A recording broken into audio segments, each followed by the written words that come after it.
quisiera arrancar con una pregunta, y es saber si hasta el momento creen que se ha estado evaluando correctamente todo lo que tenga que ver con contaminantes químicos. La pregunta viene más que nada de ¿por qué la charla, ¿no? Es evaluación de la exposición. Generalmente durante la charla se va a ir viendo las etapas en cómo proceder, cómo hacer esto, más que la parte específica de cómo capturar cada contaminante. Lo que se busca es hacer entender este proceso de evaluación, que generalmente es lo que se deja o en lo que hay falencias, y es lo que nos va a permitir determinar a nosotros determinar el riesgo, valorarlo. Es muy importante esta parte, lo que yo llamo evaluación de la exposición, o también se llama exposure assessment, ¿sí? En inglés los higienistas le dicen a esta parte exposure assessment. O sea, básicamente es el medio. Entonces estamos trabados en el medio, porque he tenido la oportunidad de trabajar, de ver trabajos, de visitar diferentes industrias y ver que los programas no son lo que deberían ser. No tenemos la culpa, simplemente necesitamos un poco más de rosca, como que diría, ¿sí? Poner estos temas sobre la mesa y llegar a consenso. Eso creo que es lo más importante de todo, porque después vamos a ver que quizá en esta charla de 2 horas o 1 hora y media vamos a ver cómo vamos, pero lo que tenemos que hacer es esto: comprender evaluación de la exposición y comprender también el rol de higiene ocupacional. La carrera en la que ustedes han decidido meterse, ya sea especialización, la parte hasta los técnicos, tiene un nombre que es seguridad e higiene. Bueno, es cierto, cuando decía Oscar, el tema de segurología. Tendemos a hacer matrices de riesgo sin tener en cuenta que la matriz de riesgo higiénica debe ser diferente, lo mismo que la ergonómica, es muy diferente. Ya no se evalúa el riesgo con la posibilidad, sino, o sea, siempre están esas variables, pero se evalúa de manera diferente y se debería presentar de manera diferente. Bueno, entonces disculpen si hay una pequeña dinámica con el micrófono, cualquier cosa me lo hacen saber si se escucha, si no se escucha.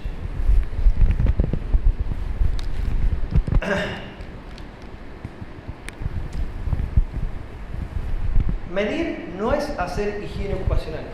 Eso es algo que se tiene que entender, que se asocia inmediatamente. Hacer una medición es hacer higiene ocupacional.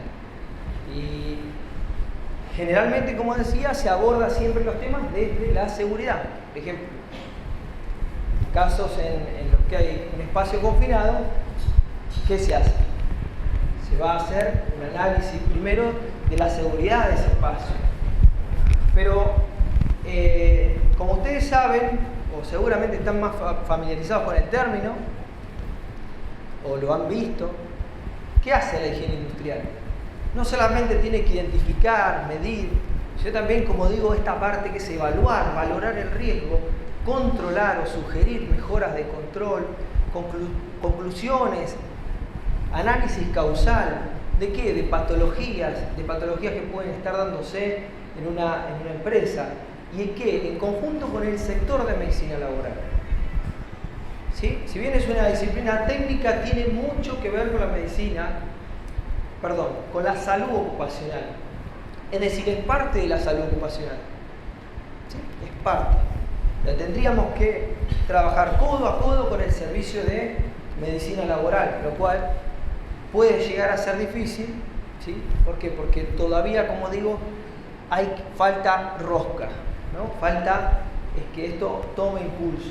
Y esa es la idea de estas charlas, que podamos consensuar podamos hacer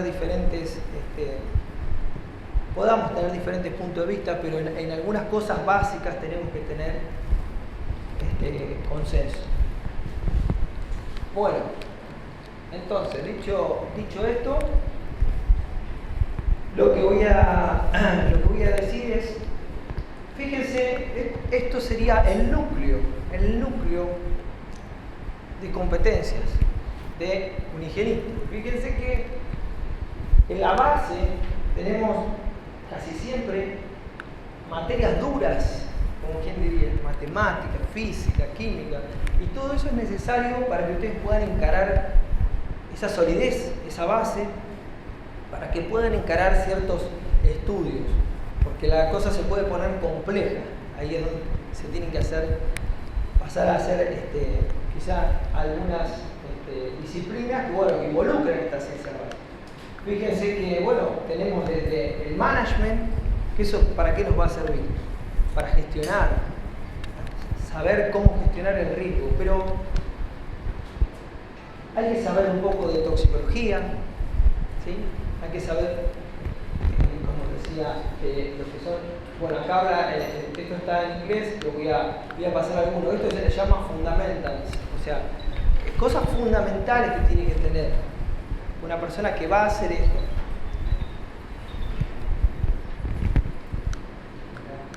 Bueno, acá tenemos lo que se llama Workplace Hazard, ¿sí? Pero arriba tenemos, fíjense, la parte de control, que es la que también se deja un poco de lado. ¿Cuántos de ustedes por ahí han tenido un informe y ha quedado arriba del escritorio por no saber qué hacer? ¿Sí? Muchas veces por inacción no solamente de uno, es el conjunto, la política de la empresa. ¿Y por qué no pasamos ni siquiera muchas veces de lo que es la parte de evaluación, o le erramos ahí y tampoco hacemos control? Bueno, como decía, política, conciencia y consenso.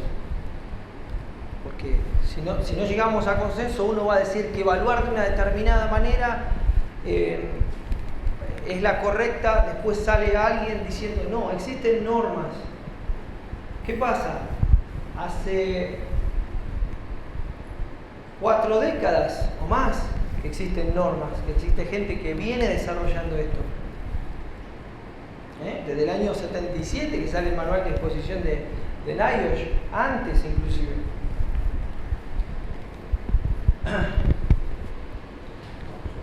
El tema es el siguiente. En esa parte de identificación pueden caer, se arman los programas de higiene, teniendo en cuenta un montón de variables como las características físicas y químicas, ¿sí? Y ahí, ¿dónde lo tienen? En la ficha de seguridad. Hoy en día un poco mejorada por el tema de sistema globalmente armonizado, ¿no? Después viene, como dije, esto necesita información y experiencia, porque si no, puedo incurrir en fallas y me llevan a descartar agentes, tanto físicos como químicos. Por ejemplo, muchas veces no se sabe que se tiene que medir ultravioleta. Radiaciones ultravioletas son radiaciones no ionizantes, que eso lo deben haber visto en la carrera. Y bueno, después viene la parte de medición, que acá es donde se asocia más a la higiene. El higienista es el que va y hace la medición, acá. Y después, ahora voy a explicar cuáles son los errores. Entonces, el higienista, medición, tenemos métodos analíticos para la medición. No es que a alguien se le ocurre hacer algo, va y mire cómo le parece, sino que hay normas que se basan en cuestiones empíricas. Se ha hecho experimento, se sabe cuál es el desvío de cada método, ¿sí? Tanto la parte analítica como la parte de muestreo. Y bueno, este es el diagrama, el modelo de Eran, sacado de un libro de higiene industrial conocido. Y tenemos 3 partes. Si bien están en inglés, yo lo que voy a decir es que nosotros generalmente quedamos acá y esta parte tiene muchas falencias. Primero, la parte de identificación y diagnóstico de la situación. ¿Para qué me sirve eso? Para planificar la medición y el muestreo. Si yo no tengo información correcta, puedo hacer una mala medición. Les doy un ejemplo. Tiempos. El estudio del tiempo de trabajo en un proceso o las preguntas que por ahí parecen las más básicas es cuánto dura una operación o si tienen idea de la variabilidad que tiene ese trabajo. Me va a llevar a hacer una mala medición. Y eso no hay equipo que me lo rescate. Eso puedo tener el mejor equipo si hago una mala planificación de la muestra, va a tener un error gigante. Y por ahí el equipo es el mejor. Es algo que me encanta decirlo porque más allá de que ustedes conocen temas de calibración y es uno de los temas que se solicita, ¿no? Este equipo está calibrado, sí, bien, se tiene que calibrar. Pero si el equipo puede estar perfectamente calibrado y yo no hago este diagnóstico de peligro, no conozco, por ejemplo, si ingresa por piel, cómo se mueve ese contaminante, si es más, cuál es si es más pesado que el aire o no, si va, por ejemplo, monóxido de carbono, las concentraciones de monóxido van a ir hacia abajo, mientras que si tengo otro contaminante, quizá lo que haga es esto, la difusión, el hidrógeno difunde de otra manera. Entonces, conociendo algunas de esas cuestiones, puedo hacer una buena, otra cosa, ventilación, ¿para dónde se mueven los contaminantes? ¿Sí? Porque acá estamos hablando de contaminantes químicos en aire, ¿no? Pero esto es aplicable también a otras cosas. Es el análisis previo y entra lo que es medición y muestreo. Entonces, fíjense acá, en inglés que dice, anticiparse y reconocer, para después evaluar. Si yo no junto la información necesaria, tiene que ser muchísima la información. Cuanto más mejor. ¿Por qué? Porque a la hora de evaluar voy a necesitar de eso. ¿De qué? De los tiempos, tiempo de exposición, frecuencia. ¿Qué pasa también? ¿Qué otras cosas? Producción, tiempo de producción, de proceso, materia prima. Si la materia prima en algún momento puede degenerar en algún otro compuesto, subcompuesto que se forma. Entonces, todas esas cosas se tienen que tener en cuenta. Si está protegido o no. Lo mismo pasa con la protección auditiva. Yo puedo tener 90. ¿Está protegida la persona? Sí. Tiene un riesgo controlado. Ahora habría que evaluar si realmente está bien protegida por ese protector. Lo mismo pasaría con un protector, con un EPP, una semimáscara. Yo puedo tener ¿Y estaría expuesta a esa persona? Bueno, ahora lo vamos a ver. Bueno, ¿y para qué? Bueno, acá vamos a la exposición, ¿no?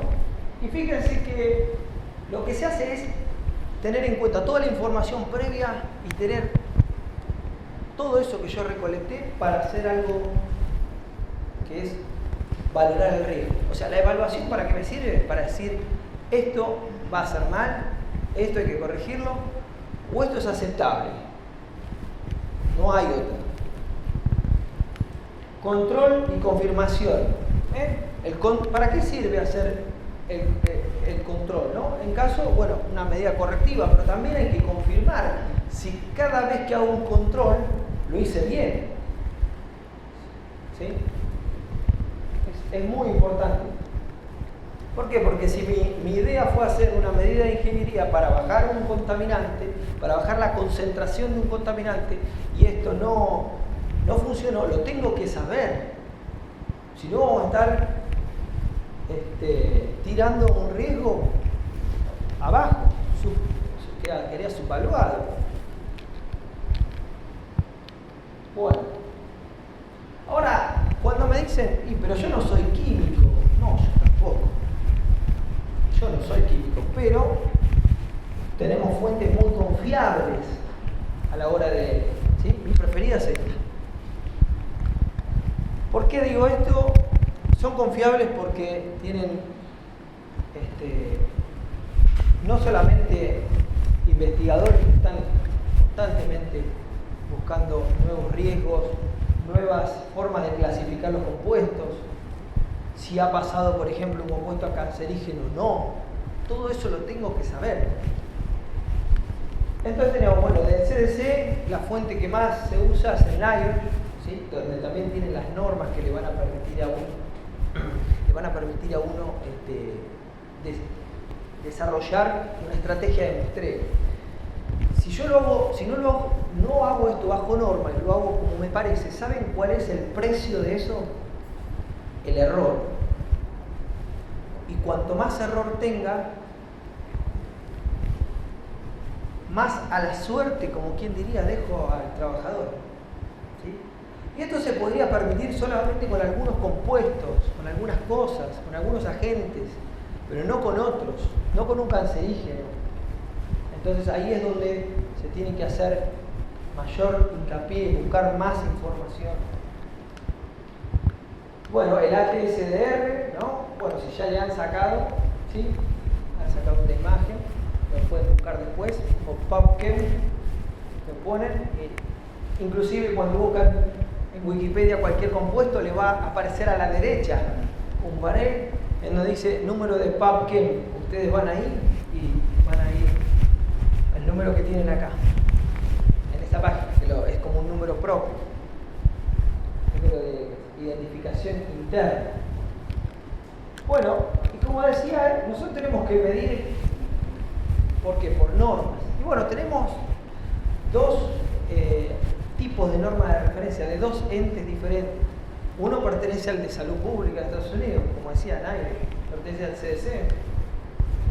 Y el otro es el ente que se encarga de la seguridad y salud ocupacional en Estados Unidos, que es OSHA. Entonces, uno la puede buscar, estas no es, pero ¿dónde la encuentro? Bien, pueden ir a NIOSH, que tiene también una herramienta que se llama Method Finder. Entonces ahí me está simplificando ya el cómo voy a hacer la medición.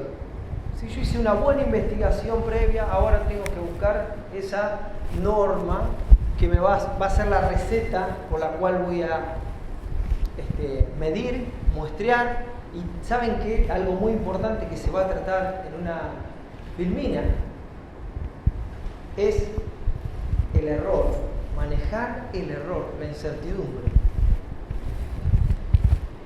Fíjense, este es un ejemplo, este es un PDF, ¿sí? Un PDF que lo pueden bajar. Entonces tienen un compuesto con su número de norma y el nombre del método. Muchas veces son familias de compuestos. Hay veces que me dicen, pero ¿cómo? Y bueno, hay veces que son familias de compuestos, en donde puedo con una sola muestra sacar una serie de compuestos. Por ejemplo, algo muy común, benceno, tolueno y xileno.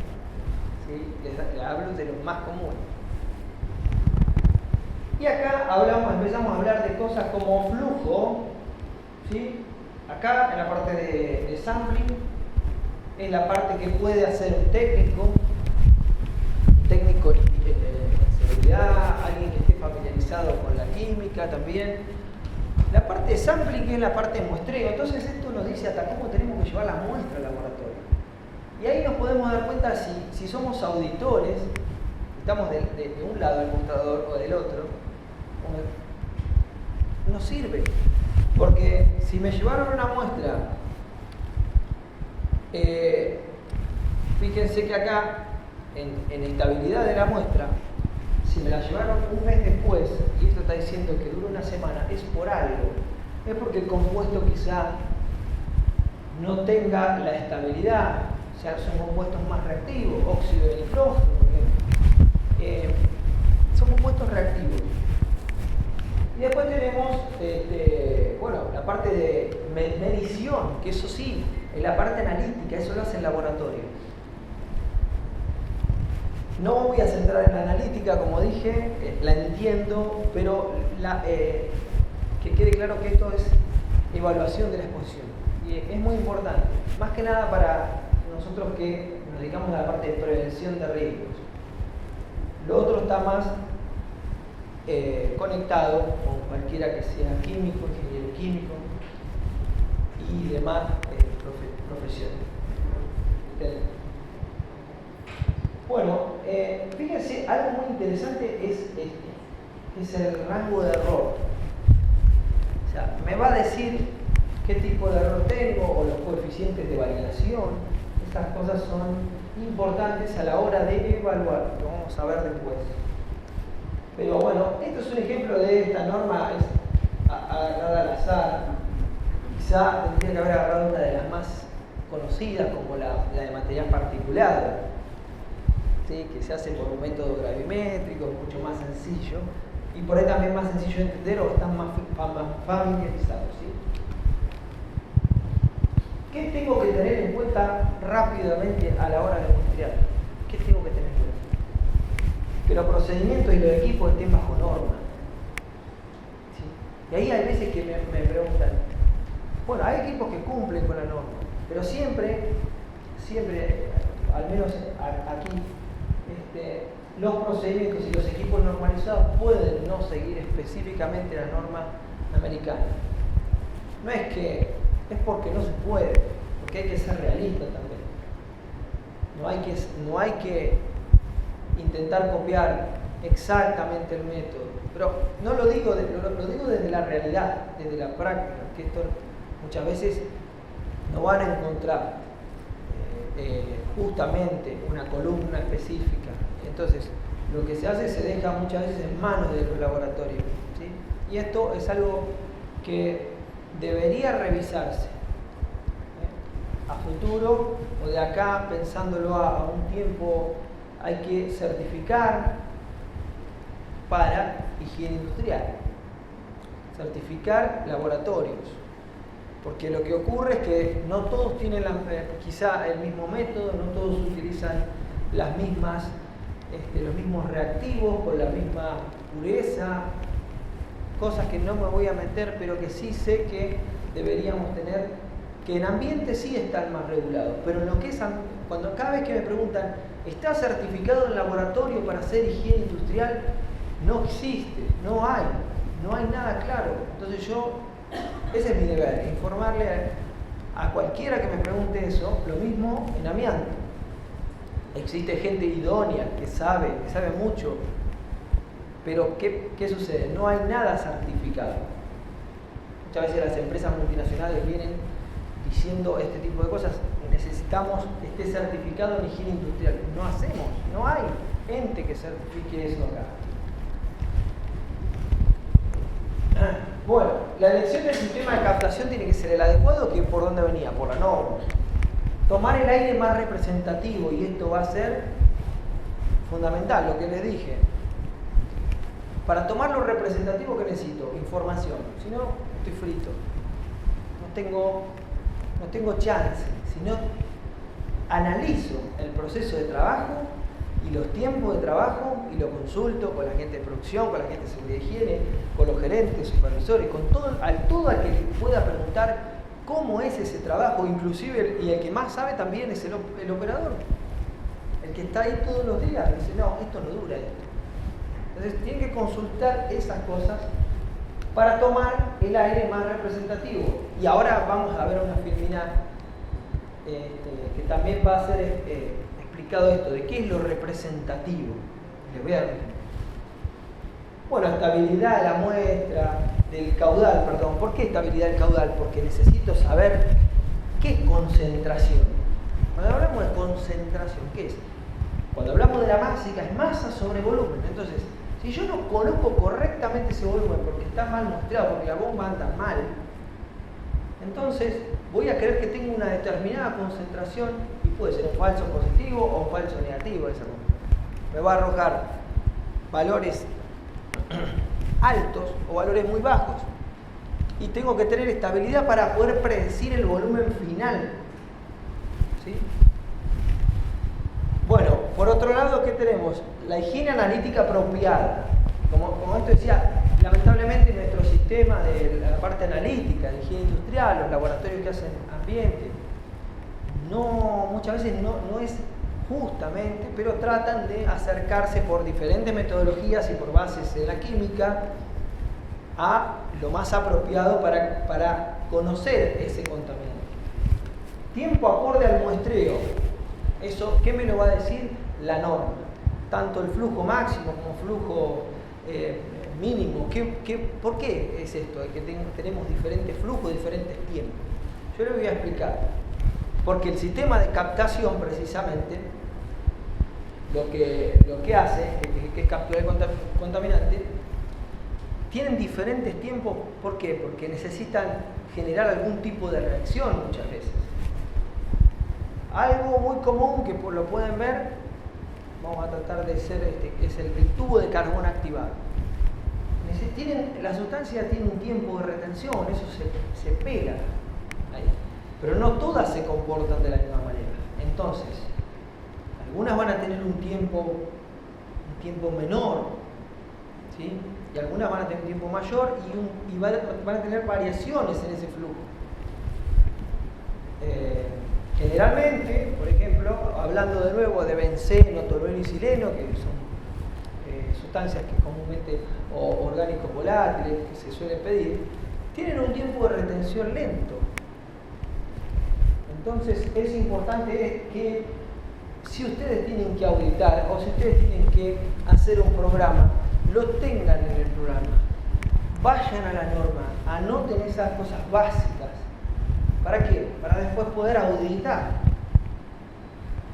Si piden un servicio de higiene y se hace, que se haga medianamente, pudiendo tener algunas, yo no digo que porque a veces que operativamente no se puede, entonces se tiene que elegir otra alternativa, pero generalmente se tiene que seguir estos tiempos de muestreo y también vamos a ver que el tiempo de muestra no está atado solo al método, sino a la estrategia de muestreo, que no existe una sola forma de muestrear.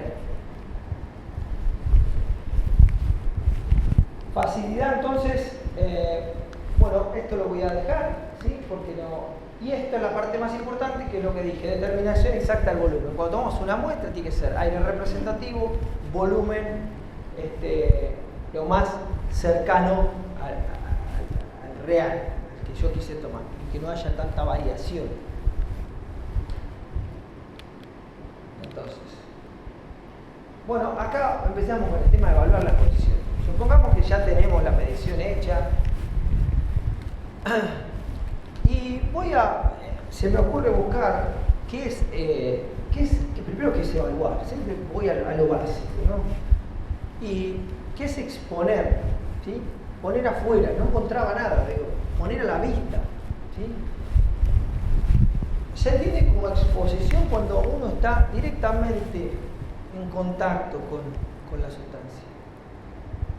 ¿Sí? Ahora, el nivel de exposición va a ser diferente.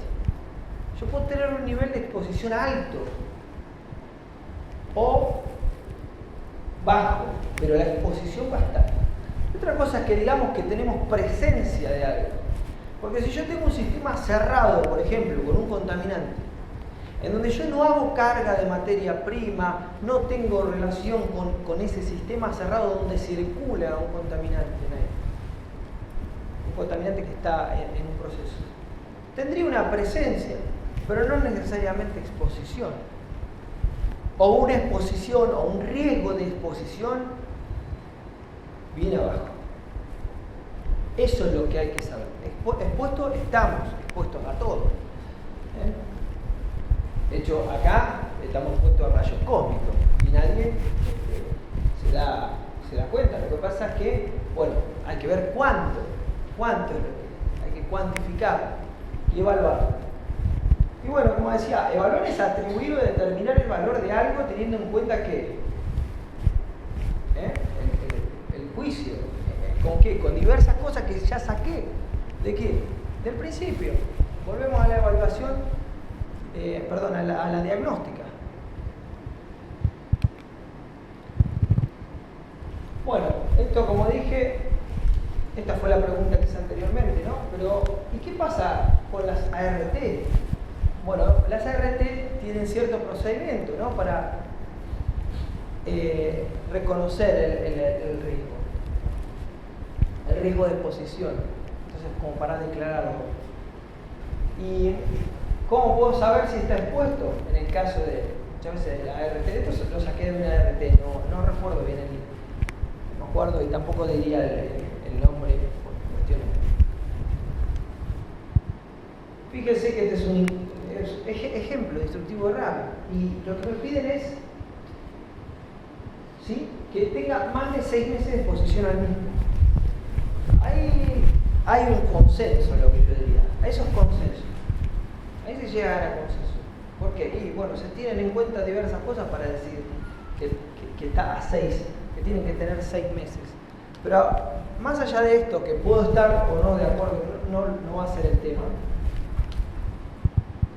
Es por qué en un momento me dice el tiempo de contacto con el agente de riesgo debe superar el 80% de la jornada. ¿Por qué? ¿Por qué no 15? ¿Cuánto es el periodo de corta exposición? O sea, el CMP-CPT. 15 por 1. O sea que en toda la jornada, ¿cuánto podría estar expuesto en minutos? 15 por 4. Y bueno, ahí es donde quizá el porcentaje de la jornada laboral muchas veces no tiene. Puedo estar expuesto muy corto tiempo y a muy alta concentración. ¿Sí? Entonces, ahí va una de las cosas que hay que empezar a replantearse. A cómo esto se empieza. Yo creo que hay que empezar a preguntarse el porqué de las cosas. Si el contaminante es químico, ¿no? Y dice el nivel de contaminante medido. Yo ahí lo que agregaría es, vamos atrás un poquito, fíjense que me dice 50% del CMP. Es decir, tomemos material particulado total, 10 miligramos metro cúbico, y lo que tengo que hacer es declararlo si tengo, ¿cuánto? 6, 5. Ahora, ¿a ustedes les parece, si yo hago una sola medición, ¿puedo decir que la persona está expuesta realmente con una medición? Es broma, ¿no? Pero es lo que se hace. Porque la verdad que si ustedes se ponen a pensar, ¿cuántas por ahí? No quiero que levanten la mano porque hoy no fueron participativos. El tema es de los que están o han podido trabajar en empresa. ¿Cuántas veces se han hecho más de una medición sobre una tarea? Para ver la tendencia que tiene. ¿Qué tendencia tiene? ¿Cuál es el desvío que tengo en esa medición? Y no hay. Tenemos un punto en el espacio.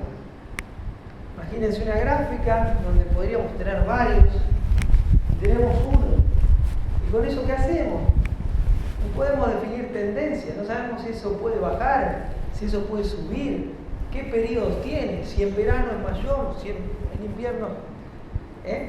No hay. Y lo mismo pasa con agente físico. Y el agente físico no requiere consumible, pero tampoco se hace. ¿Sí? Por ahí es una cuestión de costo, lo reconozco esto. Bien. Acá hay una excepción, y es cancerígeno, y acá estoy completamente de acuerdo, porque un cancerígeno tiene un efecto estocástico. El cancerígeno tiene un efecto estocástico. ¿Qué quiere decir esto? Que una persona muy sana, exponemos a todos ustedes y vamos a tener quizá algunas personas que pueden enfermarse o adquirir un tipo de cáncer. Estoy hablando, no cualquier cáncer, que tenga relación causal, porque eso es fundamental, porque sabemos que el cáncer es una enfermedad que tiene diferentes, básicamente es multicausal. Entonces, no es que tiene una. Entonces, pero sí sabemos que hay algunos, un mesotelioma y demás, que están asociados a compuestos. Entonces, acá, en este caso, siempre se tienen que declarar los cancerígenos, siempre. Y lo digo porque pasa que uno no lo quiere hacer. A ver, yo generalmente me dedico a la consultoría, pero es difícil porque después se encara una serie de seguimientos y hay que estar al tanto y hay que estar atentos a todo eso, y eso es un esfuerzo extra de la empresa, pero que hay que hacerlo entender con números. Hace poco hice una estimación ergonómica, estamos perdiendo 4 millones de pesos por año. Cuando se lo dije, abrieron los ojos así. ¿Cómo lo hago? Y bueno, hago un análisis de costo. ¿De costo de qué? Y bueno, a ver, de accidentes, costo, análisis de costo. Y eso que ni siquiera uno tiene en cuenta los indirectos. Pues si tuviera los indirectos, sería mucho mayor de 4 millones. Bueno, entonces la palabra que yo tenía acá es, y si en vez de poner medido, ponemos evaluado, porque en realidad yo tengo que evaluar antes de presentar a la ART. Yo tengo que evaluar, pero para evaluar necesito más información, no una medición. No una medición. Bueno, y acá la pregunta que me hacen todos muchas veces, voy a dar alguna jornada de capacitación y me dicen, y eso me lo reconoce, ¿cómo podemos hacer con el tema de mediciones? Me lo reconoce la ART. Bueno, nuestra legislación es muy clara. Creo que al que no le queda claro es al que no la lee. Pero fíjense qué dice. ¿Sí? ¿En qué año es el decreto este? La ley también, ¿sí? Se ha hecho el 295, con bastante falencia, pero tenemos, por lo menos tenemos algo. Y en una parte dice, la técnica y equipos de muestreo y análisis a utilizar deberán ser aquellos que los últimos adelantos en materia lo aconsejen. Entonces alguien estaría yendo en contra de esta ley, aquel que le dice, no uses un método de evaluación simplificado, no uses la norma europea. ¿Por qué no? Si están actualizadas, tienen respaldo empírico, vienen trabajando durante años, ¿por qué no lo voy a usar? Estoy dando la espalda a la ciencia, a la tecnología, a los datos. Y algo también importante, efectuar análisis periódicos a intervalos tan frecuentes, fíjense que es muy abarcativo, tan frecuentes como las circunstancias lo aconsejen. Entonces, ahí hay normas, ahí hay procedimientos internacionales, normas internacionales. De hecho, tenemos una norma IRAN que sale, como digo, de la década del 70 con las evaluaciones de NIOSH. Salen en el 80, las normas IRAN. La 80021, 80020, 80025.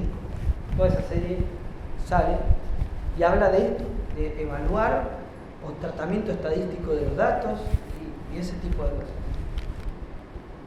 Entonces, ¿que tenemos respaldo por la legislación? Sí, tenemos respaldo. En usar alguna norma para suplir ¿qué? Suplir lo que no tenemos. No tenemos forma de evaluar. El decreto reglamentario no nos dice. Muchas veces no es claro. Entonces, ante esa falta de claridad, yo lo que tengo que buscar es lo que me dijo recién ese párrafo. ¿Es posible entonces realizar estudios higiénicos con normas internacionales para suplir faltas técnicas? Sí, de hecho lo hacemos todo el tiempo. ¿Por qué nadie nos dice esto es por NIOSH? ¿Por qué estás haciendo esto por NIOSH? ¿Qué norma argentina hay que haga esta metodología, que tenga una metodología analítica para este compuesto? ¿Por qué no lo hacen? ¿Y por qué sí con otras normas como las que yo digo? Por ejemplo, un ejemplo para citar, que ahora vuelvo a esto, ¿por qué no seguir esto? ¿Sí? Estrategias de exposición de la área, estrategias de muestreo y de exposición y de manejo de la exposición. Y esta particularmente, la 689, que nos dice no solo cómo hacer periódicos, o sea, hay evaluaciones periódicas, a eso me refiero. Que hay una norma que es más nueva, ¿sí? Creo que salió en el 2016, si no me recuerdo. Bueno, entonces, de alguna manera, ¿qué dice la resolución 861? Bueno, la resolución no dice nada. Lo único que me da, si ustedes la leen de punta a punta, es cómo ordenar todo eso que debería haber sido evaluado, cómo es todo eso que debería haber sido medido, y cuáles son las conclusiones, recomendaciones y demás. Es ordenar el estudio en 3 planillas. Eso es lo que es. No brinda una guía de valoración. Aquel que se quiera apoyar, quiera buscar, no lo va a encontrar. No hay. No le da interpretación a las muestras, las mediciones. Ordena los datos, como digo, de manera ordenada. Es como una síntesis ejecutiva. Es una síntesis de un estudio. No debería ser el estudio el protocolo, sino que debería ser un anexo más de un estudio. Así al menos lo trato de realizar yo cuando me toca. Porque no se hace esto, no me dice cómo valorar el proyecto. Muchas veces eso depende también del criterio profesional, el valorar, el evaluar, además de apoyarse en normativa que como le digo, tiene respaldo empírico. Bueno, y acá cuando hablábamos de la medición y muestreo, les voy a decir básicamente, o lo que pueden ver ahí, es lo que tienen como base para tener una evaluación representativa. ¿Sí? Porque es una tarea difícil, fíjense, es difícil porque tengo que saber, pero hay muchos procesos, hay la gente que, hay las compañías que trabajan con química, todas las farmacéuticas tienen compuestos a rolete, las empresas que hay millones de compuestos, entonces hace que algunos compuestos no estén. Ahora yo les pregunto a ustedes, ¿qué pasa si hay algún compuesto que ni siquiera está en los, digamos, en la guía de referencia, la 295, no está? ¿Qué hacemos con ese compuesto? ¿Cómo podríamos hacer para evaluar un compuesto que no está, que no tiene métodos tampoco? Lo dejo, esta sí se las voy a tener que dejar, que alguno va a tener que mostrar. ¿Te vas a hacer norma superior todavía? ¿Y si no hay? ¿Y si no hay? Investigar. Esto también, la higiene se basa en la metodología científica, en realidad todo. Pero tengo que hacer un análisis causal. A ver, puede ser que no esté causando nada, pero siempre hay alguien que está investigando una sustancia. Tengo que investigar sobre esa sustancia. ¿Cuáles fueron los límites? Hacer un análisis de riesgo toxicológico. Eso no se hace, no es fácil. Pero les digo que hay formas. No, lo más fácil que sería mirar para otro lado y hacer que esa sustancia no existe. No la vemos. Por las dudas no toquemos el tema. Hay que saber. ¿De dónde proviene? ¿De dónde? Orgánico, inorgánico, algo tiene que saber. Exactamente. Entonces elegir método para evaluar. Exactamente. Por ejemplo, me pidieron la otra vez un compuesto. Leo el compuesto. Rarísimo. ¿Qué hago? Bueno, llamo. ¿Qué podemos hacer para...? Y bueno, tomamos una muestra. Entonces, con una metodología analítica que se conozca, porque obviamente las personas que saben, nosotros quizás no contamos con ese conocimiento, pero saben cómo detectar un grupo de compuestos, una amina. ¿Sí? Por ejemplo, este caso era un derivado de las aminas. Entonces, ¿se puede hacer? Sí. Esa es pero hay que tener, como digo, determinación, no es fácil, y hay veces que, bueno, uno prefiere mirar por otro lado porque es el camino más fácil que decir, bueno, a ver cómo encaro esto para que alguien me lo muestre, para que alguien me diga por lo menos cuál es la concentración. Y de ahí partimos. Y ahí, si no tengo con qué evaluar, se hace un análisis de riesgo toxicológico. Esa pregunta la escuché hace poco y me hubiese gustado contestarla en un seminario y justamente no pude, o sea, estaba a la distancia yo. Entonces, bien, distancia de la fuente de emisión, frecuencia de las emisiones, eso es lo que yo estaba hablando. Todo esto hay que recopilar. Ventilación y corrientes de aire, es lo mismo que yo estoy acá trabajando, ¿sí? Estoy acá trabajando y tengo una corriente de aire que va hacia acá y después tengo otra persona que está acá. ¿La pluma va a ser igual? No. Por lo tanto, podría decir que ahí no tengo dos personas que podría asignarle el mismo valor al evaluar. O sea, esta persona que está acá, y si está de espalda, tiene menor probabilidad de que esa pluma de contaminante venga así. O sea, va a venir hacia este lado. Si la corriente se nota que es hacia una dirección. Entonces, el análisis de la ventilación no es menor para contaminantes en aire. Si van a hacer ruido, no va a afectar casi en nada. Y digo casi porque en realidad, por donde se mueve el medio que tenemos es el aire. O sea que si el aire cambia, presión, temperatura, humedad, todo eso hace que el sonido cambie. Ambientalmente o a distancias mayores es, bueno, ahí sí sería significativo. Pero bueno, otra cosa, variaciones meteorológicas, no es lo mismo medir acá, no, acá, ¿a cuánto estamos acá de altura? Nada, sobre la altura. 4, bueno, casi no impacta, pero si vamos a Jujuy, a una mina, 4.000 metros de altura, inexorablemente tengo que ver esto, porque la presión afecta ¿qué? El aire, la concentración, ¿dónde está? El aire. Y acá hay algo muy, muy importante, el factor humano, las prácticas individuales. Una de las cosas que se utiliza como método de control son las máscaras. Hay personas que saben colocarse una máscara y hay otras que no. Y eso va a determinar que una tenga mayor impacto que otra. ¿Por qué? No coloca, tiene barba, no la coloca bien, ¿sí?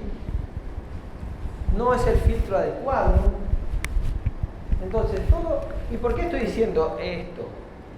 Porque a la hora de dar la conclusión, si no tengo en cuenta estas cosas, ¿sí? Va a ser un análisis pobre. Bueno, ahí está lo que les explicaba, siempre tenemos una fuente. Fíjense esta parte, se llama zona de respiración personal o personal breathing zone. Así aparece así en varios estudios. PBZ aparece. Esta es la zona más representativa. Si yo he visto muchas veces evaluaciones, o sea, se pretende hacer evaluaciones con un pie acá y el trabajador de este lado, con la fuente, supongamos esta fuente, o sea que tendríamos por acá tendríamos que un trípode con un captador, una bomba. Esto se llama muestreo zonal o de zona o por área, que no está mal para evaluar, pero la mayoría de las normas lo que buscan es esto, es acá, porque acá es donde tiene exposición, es la zona donde está respirando. Y fíjense que tengo un patrón de dispersión. Esto, disculpen, ¿se escucha? Porque a veces que me lo alejo. Generalmente prefiero no usarlo. Entonces tengo una emisión, una transmisión, y eso, como les decía, no es menor. Se tiene que tener en cuenta cómo se va a transmitir. Inclusive hay modelos y programas que calculan un poco eso. ¿Para qué? Para no tener que, para lo que yo digo, tener que evaluar, monitorear de manera correcta. Y no estoy monitoreando no en un lugar donde no está cayendo o impactando esto. ¿Sí? Quizás si me corro me está dando una medición. Si yo pongo metros por la zona donde estoy midiendo el impacto de esa pluma adentro de una industria. ¿Sí? Entonces, esto, por ejemplo, es la diferencia. Van a encontrar dos tipos de muestreo. Estos dos. O quieto, ¿sí? Está estacionado, estático, ¿sí? Está en una zona. Pero, ¿de qué manera eso me va a ayudar? Hay veces que eso no ayuda, eso solo no ayuda, sino que puedo complementarlo. Porque yo quiero saber, por ejemplo, la concentración en este lugar. ¿Sí? Entonces puedo poner 2 o 3 veces, o puedo hacer 2 o 3 muestras, un promedio de la muestra, o puedo ver dónde se concentra más. Bien, estoy haciendo un análisis de la zona, pero no estoy haciendo una dosimetría. No estoy haciendo una dosimetría.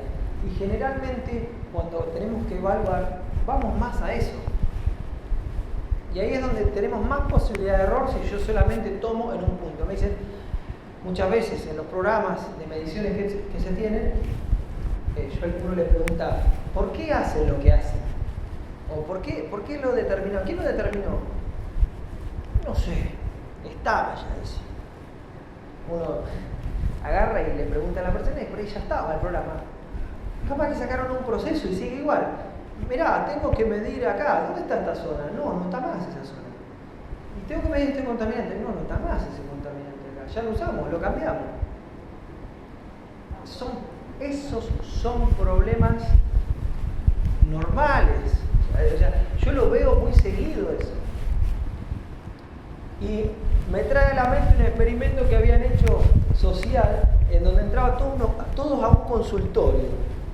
Un consultorio y tocaban un timbre, ¿no? Eran todos actores, se sentaba una persona, se levantaba cada vez que tocaba el timbre, todos.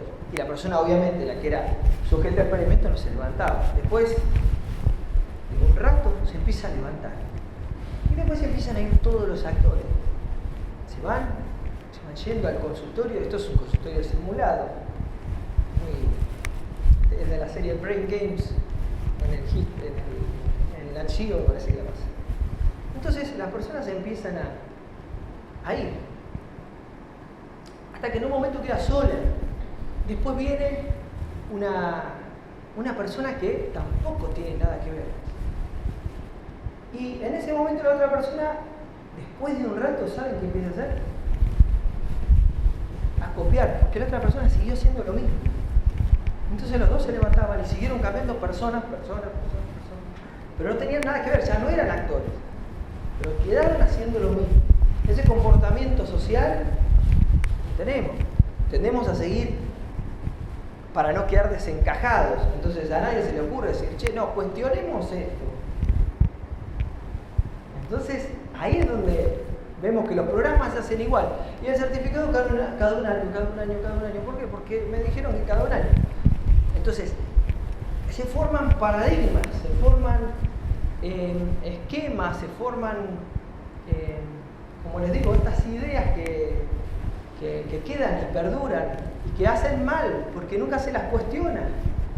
Entonces, lo que hay que tener es un poco de, como digo, siempre de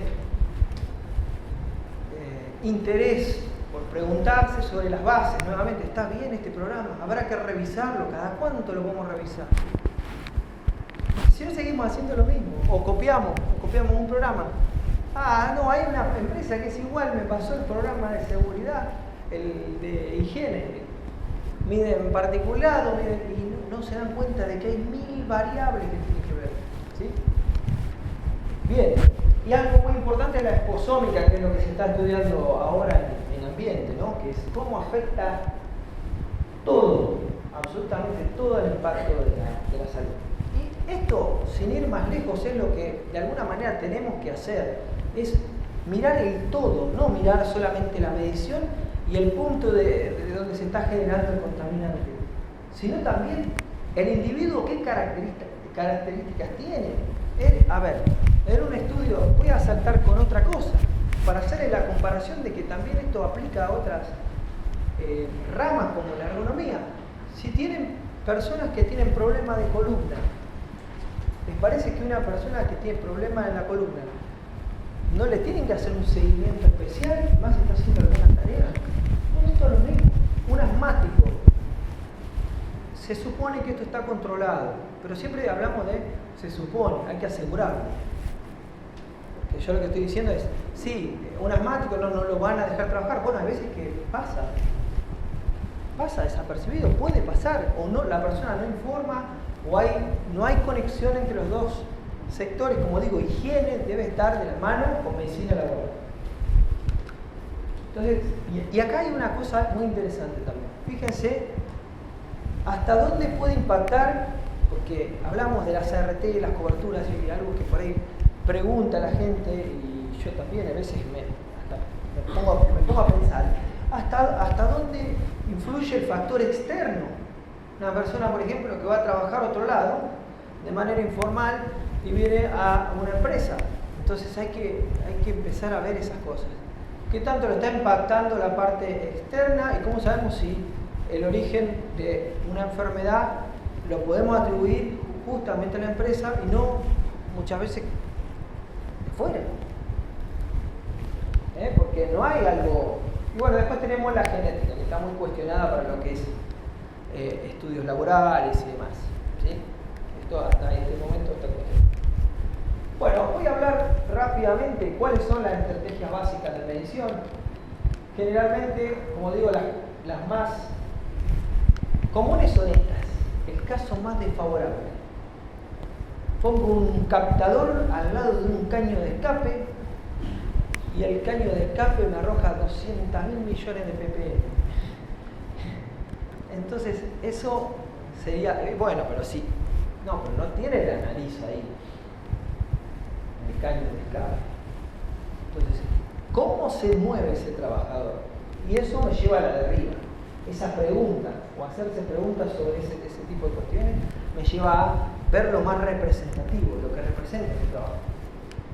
Después, selección de trabajadores para la medición de la exposición. Como dije, volvemos al ejemplo. Tengo uno allá, uno acá, una corriente de aire. Si yo evalúo allá, o la fuente, ¿va a ser lo mismo que uno que está más alejado de la fuente? No, va a ser diferente. Generalmente, como digo, se pide una medición. Entonces, bueno, va a decir, bueno, ¿qué hacemos? Ponemos acá, y sí, pero esa persona que sea... A ver, la distancia puede generar un gradiente de concentración. Hay un gradiente. Y no es lo mismo. Entonces, la evaluación, la selección del trabajador es mucho criterio, porque no hay nada que me diga. Hay una norma, una regla general que podríamos decir que cada 10 trabajadores podríamos tomar uno, pero que sean exactamente iguales, que tengan las mismas características, mismas. Si ya se desvía demasiado, no podemos meterlos a todos en la misma bolsa. Selección del tipo de muestra y tipo de muestreo. Voy a ir acelerando un poco. Modelo para la medición, entonces tenemos los que coinciden con la duración diaria, que esto es discutido. ¿Cuántos de ustedes creen que debe muestrearse toda la jornada? Levante la mano. Vamos, alguno más, alguien tiene que, ¿no? Toda la jornada, ¿quién da más? 8, ¿2? Vamos, no sean mentirosos. ¿Quiénes piensan que se tiene que mostrar toda la jornada? No los voy a inducir tampoco. Sí, y con el avance, y como digo, con los datos se van dando cuenta de que no hay periodos muestreados más cortos que la duración ¿Quién piensa que está bien? ¿Se podría muestrear? Depende del método.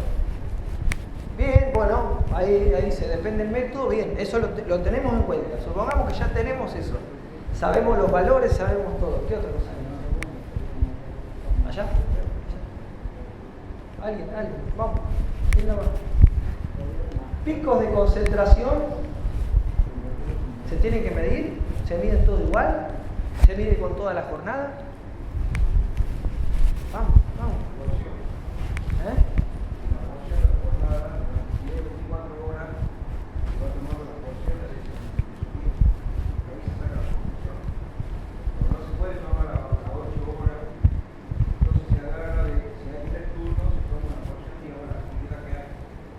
Bien. Se está diciendo que eso depende. Claro. Por eso sería la jornada completa. Como usted dice también, el POC, entonces creo que hace las 8 horas se lo divide en 4 partes, 3 partes.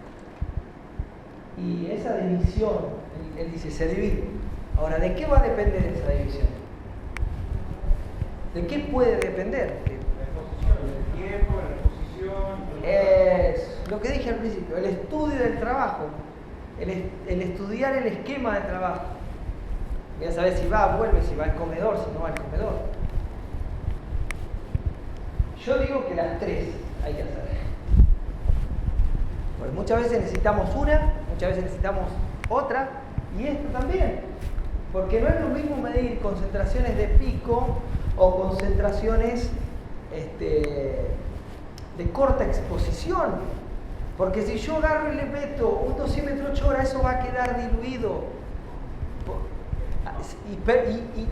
Y teniendo en cuenta eso, lo que decís vos, es que la metodología. No, porque te dice el volumen máximo y máximo. Claro, y si el volumen máximo se lo supera, tengo que hacer lo que llaman muestras consecutivas. O sea que si quiero muestrear, muchas veces van a ver a alguien que con un tubo le tira toda la jornada. Está mintiendo. ¿Por qué? Porque tienen tiempos máximos. ¿Saben lo que pasa con el tubo? Se lava. Porque yo capturo el contaminante y se va lavando. Se lava. Porque pasa eso, pasa aire. Pasa aire, captura, se saturó y después se empieza a lavar. Por eso tenemos tiempos específicos en la norma. Acá lo que dice el compañero, el colega. Y los picos de concentración se miden con muestras muy cortas. ¿Máximo cuánto? 15 minutos. ¿Pueden ser menos? ¿Pueden ser menos? Sí. Vamos. Lo estoy haciendo porque si no se me está cayendo ahí. Lo veo. ¿Cuánto pasó? 40 minutos ya. ¿Tienen? Ya pasó un tiempito. Bien. Bueno, duración de las muestras. Tiempo de muestreo depende del volumen de aire y bueno, que es necesario el caudal, como decía el colega. Dice, bueno, para armar la estrategia de muestreo tengamos en cuenta esto.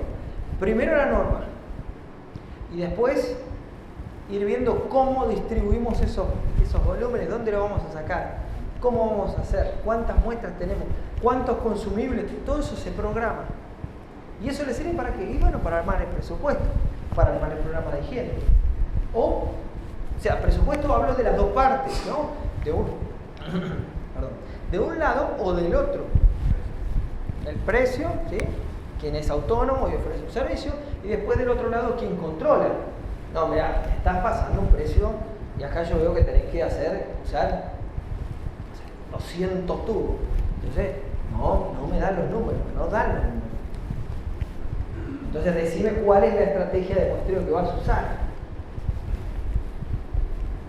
Bien, bueno, como decía, el número de muestras depende muchas veces de qué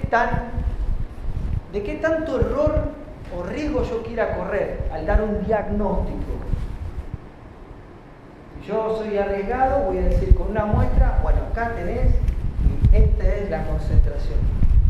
Y generalmente yo confieso, uno a veces que lo tiene que hacer, no van a acceder a hacer más muestras. Pero es lo que pide la empresa, uno lo recomienda. Más que eso yo no puedo hacer. No puedo manejar el presupuesto, el bolsillo de cada uno, ni tampoco ustedes,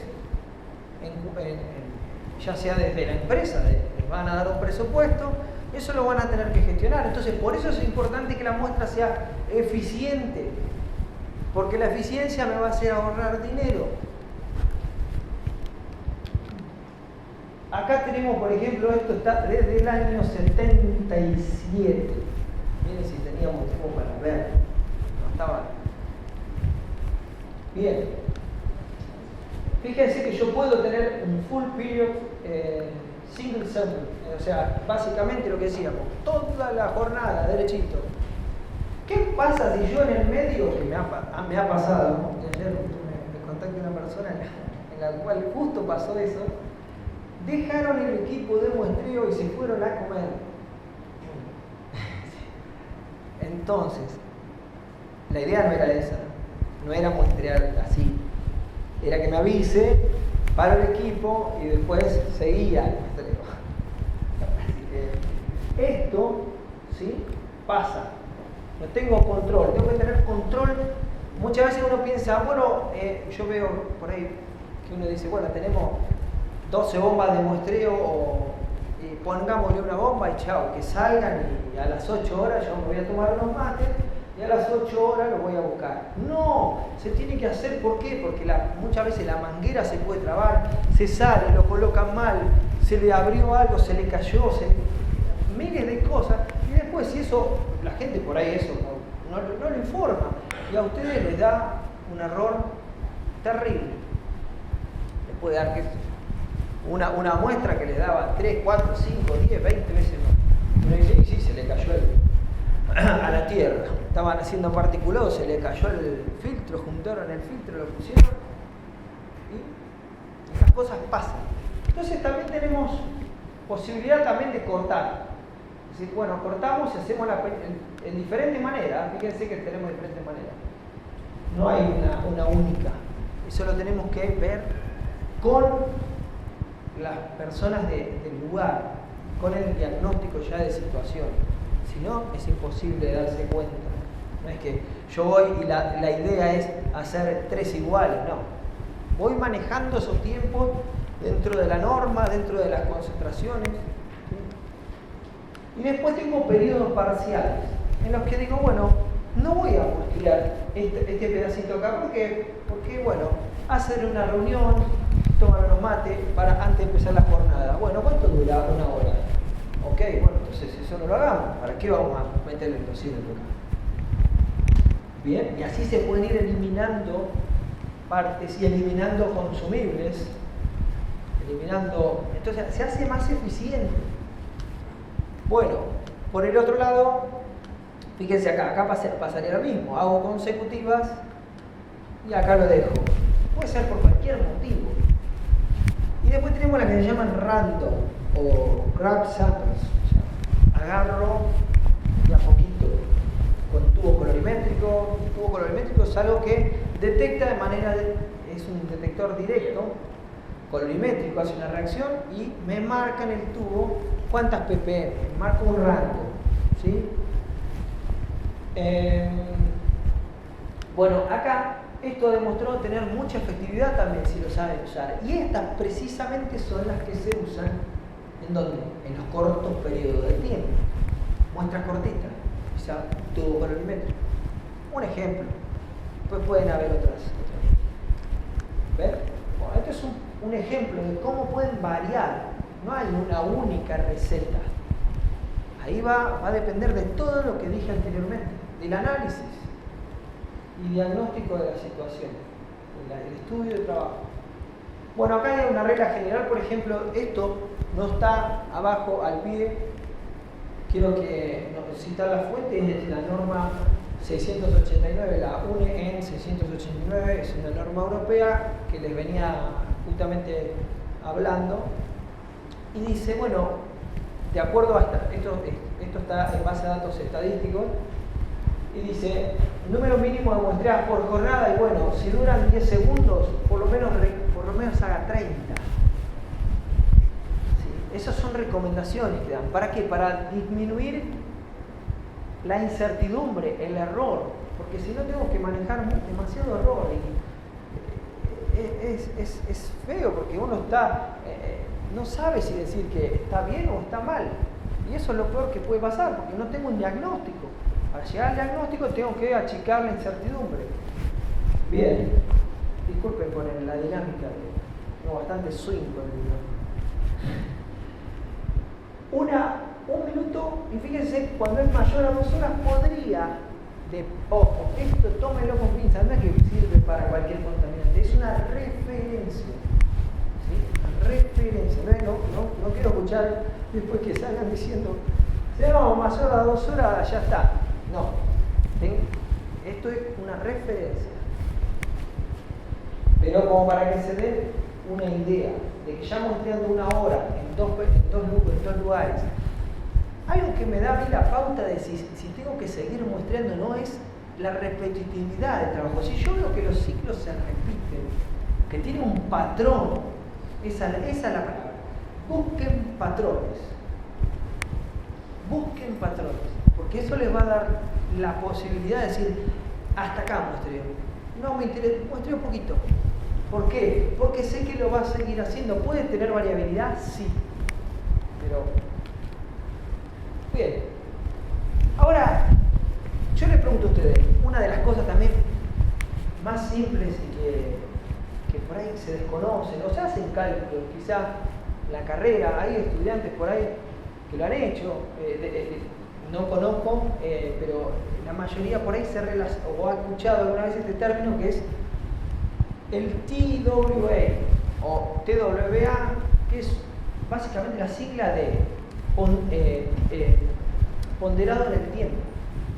¿Sí? ¿Y qué es ponderar en el tiempo? Es darle peso a las concentraciones, o sea, es una proporción que se toma, ¿sí? Y tienen cierto peso las que más tiempo tienen, por eso se dice ponderar por el tiempo. ¿Sí? El peso que tienen, o sea, la concentración que lleve más tiempo es la que más peso tiene. No es un promedio común, no es que saco, no. O sea, si tengo 3 concentraciones distintas de material particulado en 3 áreas distintas o en 3, supongamos 3 tareas, porque se podría separar por tareas, tendría que hacer esta cuenta. O cuando hago las otras muestras, estas muestras, ¿cuántas tengo acá? 1, 2, 3. 1, 2, 3. En este caso, lo de abajo, ¿cuánto sería? 480. Puede ser, esto puede, como les digo, puede ser infinito. ¿Sí? Pueden seguir con esto, 5 o 6 concentraciones diferentes. Se aplica solamente con un compuesto. Concentración por el tiempo parcial y la sumatoria de tiempos parciales sobre, estaría en el denominador, ¿no? En este caso siempre tendemos a hacerlo a 8 horas. ¿Por qué es importante que este denominador no cambie? ¿Por qué es importante? Porque la 295, eso sale del ACGIH. La ACGIH es la asociación, básicamente una asociación de higienistas del gobierno, que es gubernamental. Ellos han sacado e investigado los TLB y nuestra tabla, toda la tabla de contaminantes, surge de ahí. Lo que pasa es que no está actualizada. Y eso está todo, ¿para qué? ¿Para qué tiempo? Para una jornada normal, 8:40, o sea, 40 horas semanales. Entonces, si yo no hago esto, puede ser que le pifie mal. ¿Por qué? Porque voy acá en este caso, se sobrevaloraría el riesgo. Y ahora le voy a dar un ejemplo. Si un trabajador realiza una tarea A, una concentración de 6 miligramos metros cúbicos, perdón, este 6, voy a cambiarlo, es 12 en la cuenta, lo van a ver. ¿Sí? Y es material particulado, ¿no? Y está expuesto también bueno, dice que la tarea tiene una duración de 60 minutos. Y también está expuesto una concentración de 2 miligramos metros cúbicos, obviamente, particulado, durante 120 minutos una tarea, y la tarea es B, ¿sí? Para simplificar. ¿Cuál es la concentración ponderada de la jornada? Yo le pongo promedio, pero se entiende que es ponderada. Y fíjense que ahí está la cuenta. y me da 2. ¿Qué pasa si yo hubiese justo muestreado, como decíamos, una muestra, y me daba 12 miligramos metro cúbico, y yo digo, bueno, entonces esto lo comparo con la legislación, es lo más común. Comparo esto con la legislación y está mal, porque ¿cuántos minutos eran? ¿Cuánto muestrearon? 60 minutos. No es por el tamaño, no es por la cantidad de tiempo, sino porque no lo pueden comparar. Primero lo tienen que convertir, por así decirlo, para compararlo. Y fíjense que yo acá agrego el término 0 y este término se me anula. ¿Por qué ese 0? Porque esos 300 minutos yo considero, esto en base a observación, no pueden hacerlo porque sí, sino que tienen que saber o tener la certeza de que no van a tener otra concentración de particulado. Si, supongamos, si va a la oficina y la oficina es una oficina que puede mantenerse en buenas condiciones y se dan cuenta que no va a haber particulado por observación directa, y bueno, puedo entonces hacer esta cuenta y fíjense que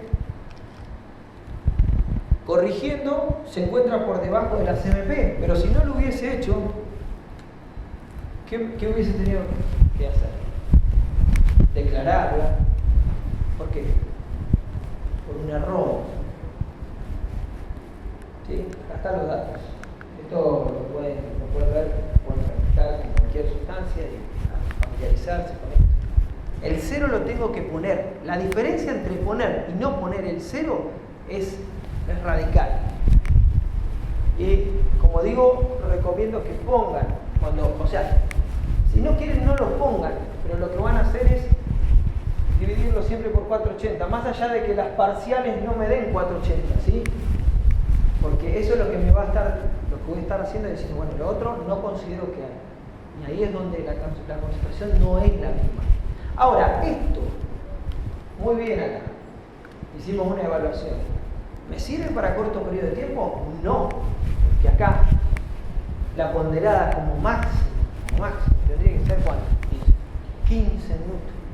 Entonces yo tendría que muestrear segundos, o 1 minuto máximo, 2 minutos. Y eso no hay. Con la bomba muy rara vez se hace eso, con una bomba. Entonces se utilizan muestreos puntuales. Como decía, tubos colorimétricos y algunas otras. Se puede hacer con bomba, sí, 15 minutos, pero bueno. Quizá no pesco la concentración pico. Pues yo puedo tener una ponderada, pero la concentración o una de las concentraciones máximas no las puedo llegar a ver. Y pueden estar superando fácilmente las concentraciones cuáles. Las techo o las mismas corto periodo de tiempo o las mismas techo. La medición sin considerar entonces esto lo decía Walter Lubin, físico teórico, profesor del MIT, y en una parte de la charla al principio dice que considerar una medición sin tener en cuenta incertidumbre o error no tiene sentido. Porque voy a estar en un limbo, no voy a saber definir, no voy a poder proyectar, no voy a poder diagnosticar, decir, concluir, nada. O lo que diga va a estar en el aire, no va a tener soporte, no voy a poder decir, esta concentración va a fluctuar de acá hasta acá. Y eso es lo que tengo que tener en cuenta, hasta dónde se me puede ir la concentración. Porque tengo que tener en cuenta eso, que puedo tener errores y que ese error puede trasladarse, porque yo lo que estoy sacando es un punto. Ahora yo quiero saber el promedio, yo también quiero saber otras cosas. Por eso, una sola medición carece un poco de valor diagnóstico, de evaluación, para poder valorar. Y entonces nos vamos un poco a estadística y necesitamos de cosas como que nos dan los métodos, nos dan estudios interlaboratorio y demás, que esto ya está, se estiman por, como le digo, por estudios que se van haciendo. Por ejemplo, el material particulado más o menos tiene un coeficiente de variación de 5%. Esto quiere decir que tiene un 5% respecto de la media, se desvía, un 5%. ¿Sí? ¿Ven? Acá tenemos extremos y acá tenemos, esto es una función de densidad de probabilidad. O sea, ¿Qué quiere decir? Que lo más probable es que los datos caigan acá, pero esto se llama curva de distribución normal. Ahora, los contaminantes tienen algo muy particular, que es que se comportan como una H cuadrado o otro tipo de distribución, en donde los datos más bajos pueden estar volcados hacia la izquierda, hacia menores concentraciones. Supongamos, esto no son concentraciones, sino que son los percentiles, pero va a estar más tirado hacia acá, ¿sí? Así. Entonces, puedo tener picos bastante mayores a lo que me muestran las concentraciones medias. Y las tengo que tener en cuenta. ¿Y por qué? Porque si uso una máscara que me dice que es un AP, ahora explico por ahí qué es APF o por ahí lo saben. El APF es un valor que me dice cuánto me protege esa máscara. Una semimáscara, supongamos con filtros. Generalmente, de las más comunes ofrecen 10 APF. ¿Qué quiere decir? 10 veces el valor. Y dice, ¿qué pasa si hago el análisis y esos valores en algún momento pueden ser superados por análisis estadístico? ¿No me da una ayuda grande para saber si tengo que cambiar esa protección? ¿Se dan cuenta dónde va el análisis estadístico o por qué lo necesito? Y también a veces se puede presentar de las dos maneras. Puedo tener esta o se comporta casi como las dos. Podría utilizar la que yo considere necesaria. Y estos valores... Bueno, y acá tienen un ejemplo. ¿Cuándo hay cumplimiento y cuándo no? Y a mí hay veces que me dice, ¿cumple o no cumple? No, es indeterminado. ¿Cómo que indeterminado? No, indeterminado. ¿Cumple o no cumple? Claro. El auditor generalmente quiere saber si hay cumplimiento de norma. Pero estoy cumpliendo con una norma. Te estoy diciendo que está indeterminado, que es moderado. No te puedo decir otra cosa. Te estoy mintiendo, si no. Y vamos a ver qué es una indeterminación. Yo le hablé de error. ¿Qué es un error? ¿Qué es la incertidumbre? Yo tengo, como le decía, una zona en donde van a caer ciertas concentraciones, o sé que hay una probabilidad de que yo tenga cierta concentración, y después tengo los extremos o muy bajos o altos. Como decía, puede ser que estas medias sean muy diferentes. Ven que la media, esto a veces que se le llama en otra forma diagrama de caja. Entonces yo el diagrama de caja puedo ver si la media, digamos, está muy corrida hacia un lado, hacia el otro. Bueno, paso un análisis estadístico. Pero lo más importante de esto es que esta es la media. Y fíjense que abajo dice LCL y arriba UCL. Pero esto son límites superior y inferior de confianza. ¿Y qué pasa? Este que dice acá es STD, es el estándar, que es el CMP. El estándar, que es el nivel de referencia. ¿Y qué pasa si hacemos unas 3 muestras y me tira esto? Que tanto el límite superior como el inferior de confianza están por encima. Eso significa que no hay cumplimiento, que es inaceptable. Ya está. Ahora, el problema lo tenemos con el lo B, porque es el punto gris, que a nadie le gusta eso. Entonces, ¿lo cumple o no cumple? Siempre me dicen lo mismo. Y a veces que les digo, y mirá, puede ser que en algunos, porque aparte muchas veces, inclusive a veces que se tienen algunas muestras. Entonces decimos, bueno, más allá de que no pudimos hacer un análisis estadístico, apliquemos lo que nos dice la norma. ¿Qué error podemos tener? Entonces usamos ese error y podemos decir, bueno, a ver, si tenemos que la media se encuentra por debajo y el límite inferior de confianza también, pero en algún momento esta línea se pasa, quiere decir que puede haber, hay probabilidad de que tenga sobreexposición. Entonces yo no puedo decir que no, tengo que decir que hay una indeterminación, pero bueno, a algunos les cuesta aceptarlo. Y cuando hay cumplimiento absoluto, cuando ambas están por debajo. Cuando veo que inclusive el percentil, tomo un percentil, por ejemplo 95, y está por debajo. Bien. Las CMP, como decía, son para 8 horas y 40. ¿Qué pasa si tenemos la exposición mayor? ¿Qué pasa con eso?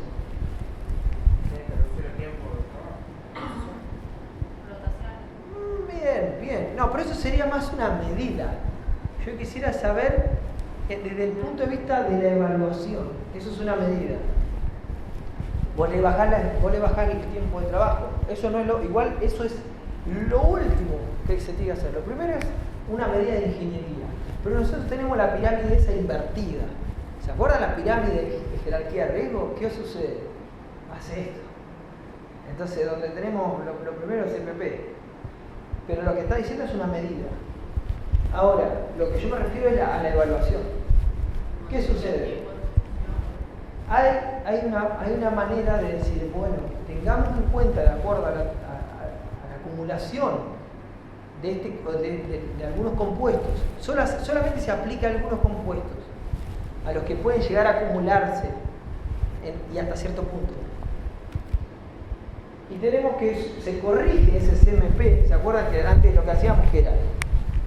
¿Qué hacíamos?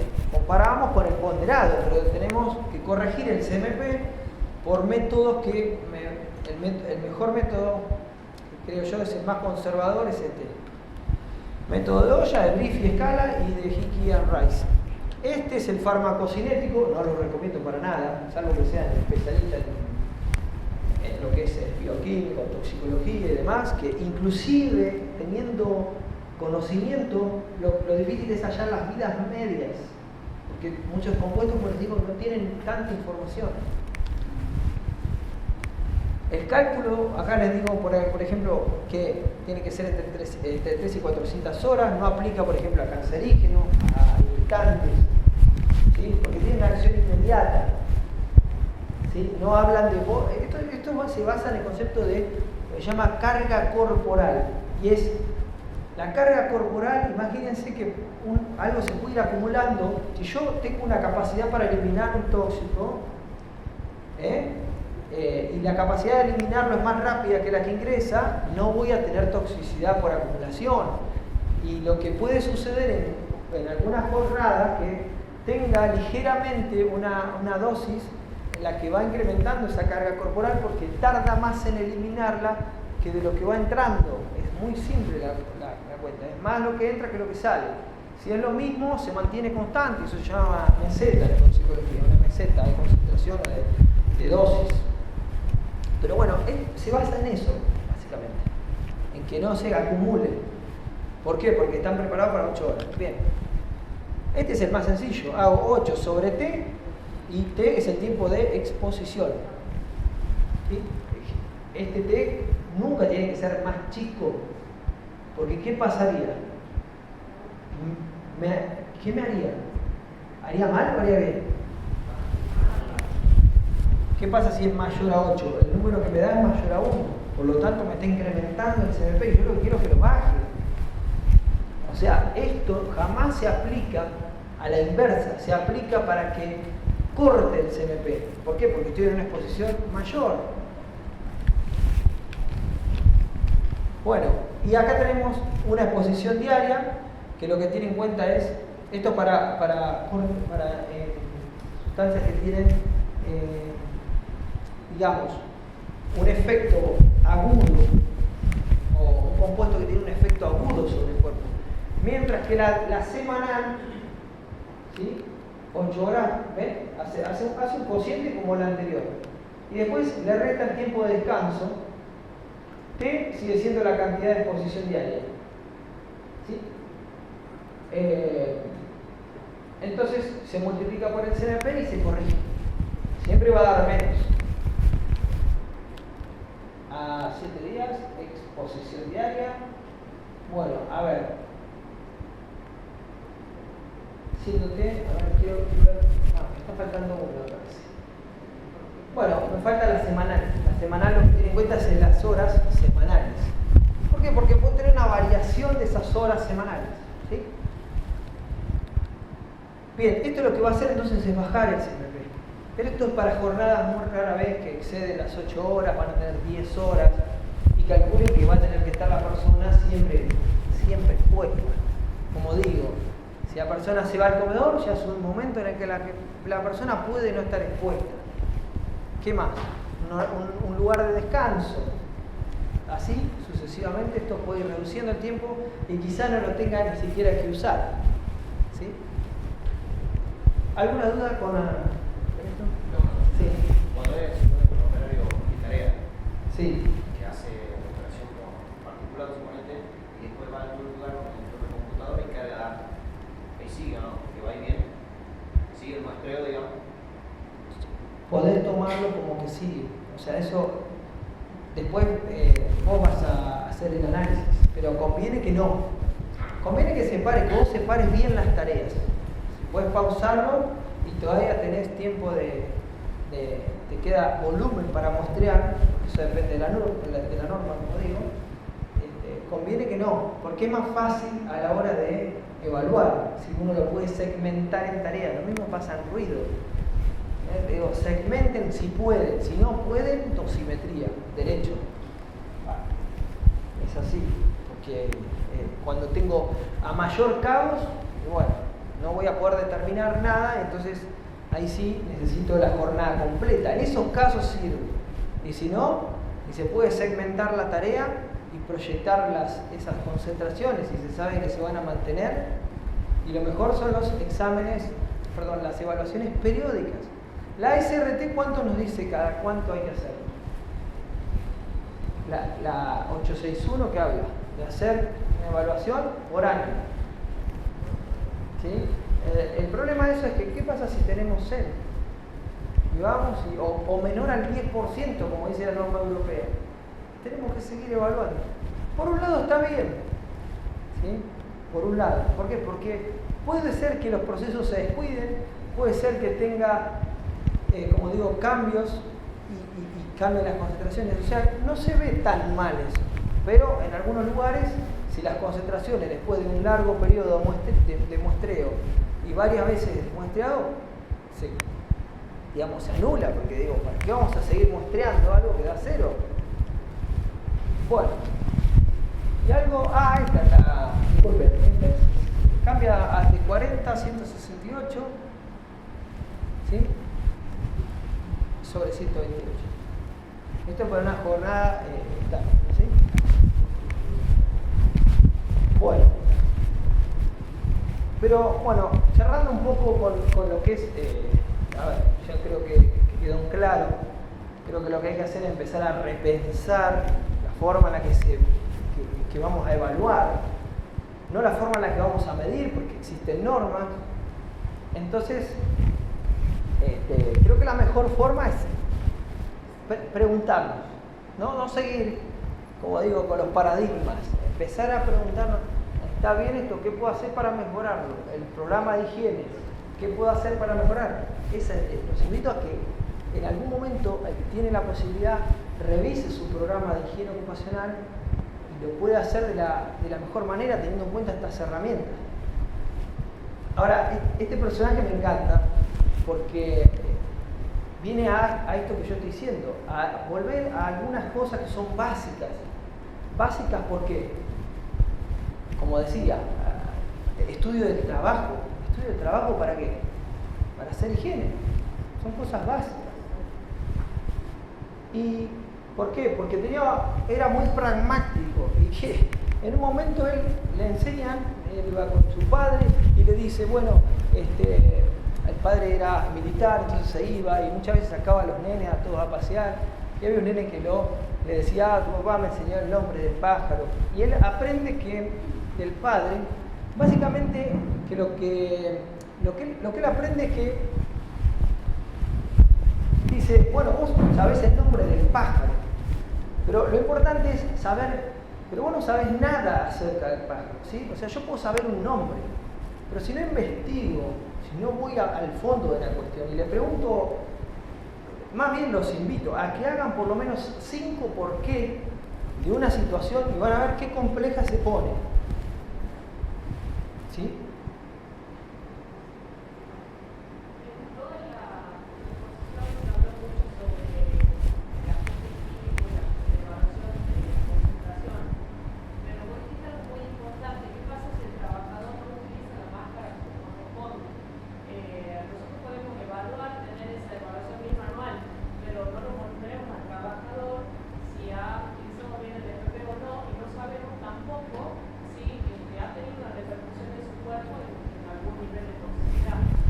la iba a contestar, ahí iba a cerrar, pero veo algunas caras así, o sea, entonces cuando uno ve esto ya dice, ya se tiene que terminar, ¿no?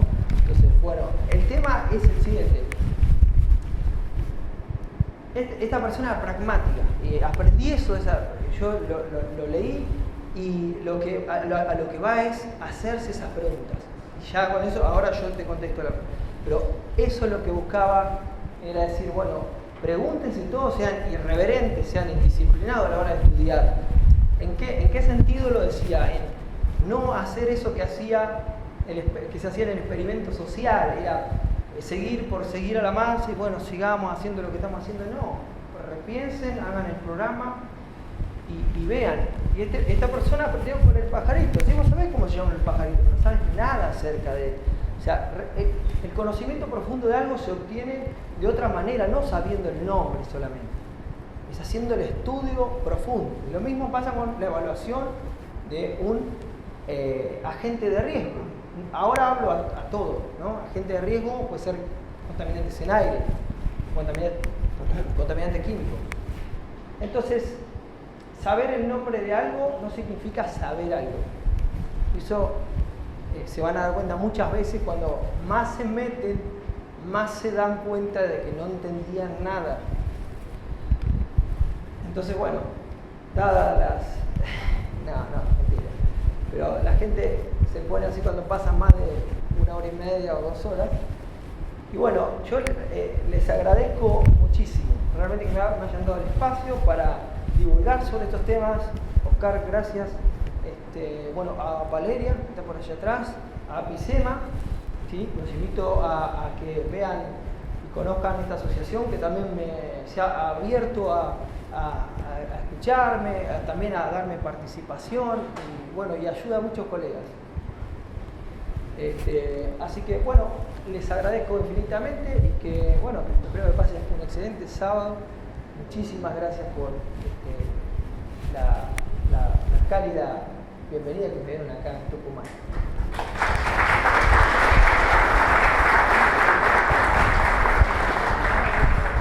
Voy a contestar algunas preguntas, si desean. Algunas preguntas, pues es importante. Quizá quedan algunas dudas y me gustaría continuar, o sea, terminar ya con algunas dudas. Dime, la pregunta era... ¿Cómo evaluamos el riesgo en todo caso, en el caso de que el cuenta de que el trabajador no utiliza como corresponde la protección? Bien, existen métodos, son caros. Se llama fit test, uno es cuantitativo y el otro es cualitativo. El fit test, yo por eso en 2 horas uno no puede por ahí plasmar un montón de cosas, pero el fit test, por ejemplo, no quiero nombrar la marca, lo que hace es ver si está correctamente, por eso se llama fit, si está correctamente encajada la máscara. Y el cualitativo lo que se hace es con sacarina y alguna otra sustancia, ponerlo en una bolsa, que es una lástima que lo haya podido demostrar. Entonces se hace una inhalación, primero se prueba que la persona tenga sensibilidad al gusto de esa sustancia y demás, y después se le pone la máscara, eso es el cualitativo. Y después se prueba otra vez, ¿sí? Eso tiene un procedimiento. Y ahí te estás dando cuenta de si está bien o no. Entonces, si la máscara está bien puesta, vos estás segura de que esa protección te la está brindando. Y además, tenés que estar viendo las concentraciones que no superen el APF de la máscara. El APF es, creo que la palabra en inglés es Assumed Protection Factor, o sea, APF. Lo pueden buscar y eso, OSHA, por ejemplo, lo tiene y te dice cuál es el APF de cada protección respiratoria. Y te dice cómo hacer el fit test y demás. Y después existe el cuantitativo, que te dice directamente intramáscara cuánto tenés. Y si la presión está bien, si la presión está correctamente colocado, detecta la presión, o sea, es mucho más costoso, pero lo fabrican. Hay dos, tres conocidos en el mercado. Son muy costosos. Lo menos costoso es el test cualitativo. ¿Sí? No sé si responde a tu pregunta, pero con eso ya por lo menos sabrías si estás cubierta o no estás cubierta. Si está bien colocada o no está bien colocada.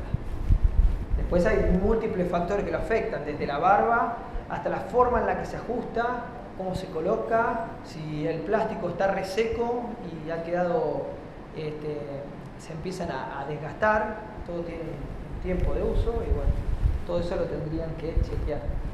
Para eso se hace el fit test. Con respecto a eso, que se llaman índices biológicos de exposición, están bien plasmados en la legislación, hay algunos nuevos, algunos que por ahí se podrían modificar. Eso se asocia con lo que se llama, eso sería la exposición, o dosis más bien, interna, y se relaciona de alguna manera con lo que está. Eso es importante, porque ¿qué quiere decir esto? Puedes tener múltiples salidas a ver, voy a ordenar. Si vos tenés por un lado una exposición altísima que te están marcando y por el otro lado no tenés, supongamos que vas a hacer el estudio, índice biológico de exposición, y no te marca, pueden pasar dos cosas. O que esté dando mal el estudio, que está haciendo mal uno de los dos, siempre. ¿Por qué? Cuando no hay correlación, ¿se entiende? Si yo no tengo casi exposición y me tengo unos niveles altos, pueden pasar dos cosas. O está mal hecho o esa exposición es externa. Y ahí es donde vos podés demostrar, por eso digo, la relación con medicina oral, es que vos podés decir, ojo, o también se pueden estar haciendo mal las dos cosas, pero podés decir, ojo, acá está viniendo algo de otro lado. Esta persona, por ejemplo, o puede haber una interferencia también, por eso digo, puede estar mal diseñado o puede haber alguna interferencia en alguno de los dos estudios, que las concentraciones no coinciden con lo que el operador está recibiendo. ¿Se entiende? Si las dos son altas o las dos son bajas, obedecen algún patrón, alguna relación tienen. Ahora el problema viene cuando es, como te dije, alta la concentración en sangre, supongamos, o en orina, de lo que estén buscando, y la concentración en aire es bajísima, o baja o nula. Entonces algo está... O sea, generalmente no sucede eso porque cuando da baja, ¿qué haces? No lo declarás. Y cuando no lo declarás, no haces el periódico con sus análisis específicos. Pero puede pasar, eso te sirve. Relacionar esas concentraciones, con esas concentraciones para determinar si esa exposición, si está pasando algo, te puede dar un indicio de dónde viene el problema. O del laboratorio, o puede ser realmente eso que te decía, un empleado que está trabajando o en la casa hace determinado trabajo y sumado al trabajo que tiene en la fábrica, no sé, le va a dar una concentración superior. ¿Sí? Espero haber contestado. Sí. Me tocó ver un caso de una fábrica de pastas, digamos, artesanales, no industriales, en donde declararon riesgo de sustancias sensibilizantes. Cuando se preguntó a la gente por qué lo habían declarado, eran por riesgos justificados, digamos. Que no se tuvo en cuenta nada, digamos, en qué condición estaba la fábrica ni nada. ¿Qué hacer en esos casos? Porque no se midió tampoco. A ver, repasemos. Un sensibilizante se declara. ¿Cómo se declara? ¿Por qué? Porque, o sea, la fábrica declara y no se hacen exámenes, o sea, está en los BEI, o sea, ¿cuál es ese compuesto? La harina. ¿Y cuál es la, digamos, a qué quiere llegar? ¿Cuál sería el objetivo de la pregunta? No, por eso quiero tratar de entenderlo. Si pedir a la gente que lo mida, o en qué se basan, digamos, para declararlo. Mira, la harina ha demostrado tener cierto efecto como decís, sensibilizante y demás. Lo que hay que hacer es cuantificarlo, porque si vos no lo cuantificás, no sabés si está por debajo, por encima. Particularmente no me tocó justamente medir ese tipo de compuestos, pero lo que se tiene que ir es a la norma, ver si se está haciendo correctamente, si lo podés, si la persona tiene ya sintomatología, eso es importante. Si no, el problema de los sensibilizantes, ¿cuál es? Es que no todos reaccionan de la misma manera, porque es una cuestión inmune. Es muy parecido a lo que, en lo que yo demostré recién con las correcciones, también creo que deja fuera ese tipo de compuestos, porque hay reacciones muy variadas. Entonces, en cuanto a la persona, la podés proteger, yo diría que siempre manteniendo las concentraciones más bajas. Siempre los compuestos que se tienen como potencialmente cancerígenos y demás, si se pueden bajar más las concentraciones, se baja, ¿sí? No se trabaja al límite.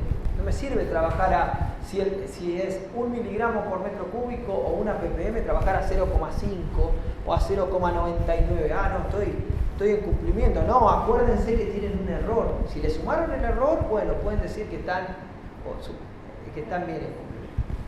Y con respecto a qué hacer, si ya está declarado, es el seguimiento de esa sustancia. Lo que pasa es que muchas veces no encontramos los índices biológicos de exposición. Yo tendría que ver particularmente esa sustancia, y si no está en listado, no me ha tocado, ya te digo, tenés que ver si hay alguna manera de, primero, detectarlo, de cuantificarlo, para compararlo, si está en la legislación, como dije, si no está, yo no recuerdo, ¿hay alguien que lo puede decir? Bueno, no la tengo a mano, pero harina particulado, lo que pasa es que está también demostrado, ¿no? Que la harina...